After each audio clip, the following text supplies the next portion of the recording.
हमारी स्वयं की संपत्ति और हमारा वैभव राष्ट्र की सुरक्षा में कैसे सहायक हो सकता है।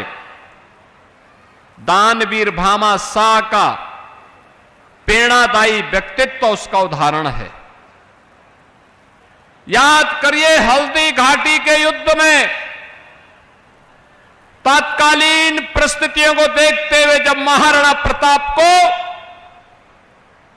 युद्ध का मैदान छोड़ करके हटना पड़ा था, मात्र 22,000 की सेना महाराणा प्रताप के पास और लाखों की सेना अकबर से उनका मुकाबला हो रहा था।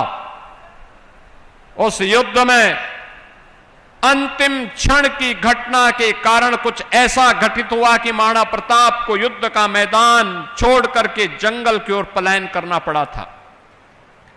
लेकिन हल्दी घाटी से प्रारंभ हुआ भारत के स्वाभिमान और विदेशी आक्रांताओं के खिलाफ लड़ाई बंद नहीं हुई।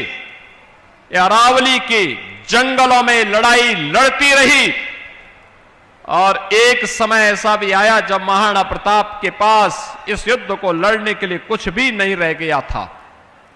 बहनों और भाइयों, तब भारत माता का महान सपूत भामा शाह अपनी पूरी संपत्ति को महाराणा प्रताप के चरणों में समर्पित करते हुए उन्होंने कहा था कि देश की आजादी के लिए भामा शाह भी अपना योगदान देने के लिए आया है। और उन्होंने अपनी पूरी संपत्ति महाराणा प्रताप को दी, जिस संपत्ति के बल पर 12 वर्ष तक पूरी सेना का वेतन और अकबर को दांतों तले चने चबवाने के लिए मजबूर करने की सामर्थ्य थी, जिसके बल पर फिर से मेवाड़ और चित्तौड़गढ़ के सभी दुर्ग और किले वापस फिर से महाराणा प्रताप के पास आए और भारत के स्वधर्म और स्वदेश की लड़ाई कैसे होनी चाहिए, महाराणा प्रताप ने उसका उदाहरण देशवासियों के सामने प्रस्तुत किया।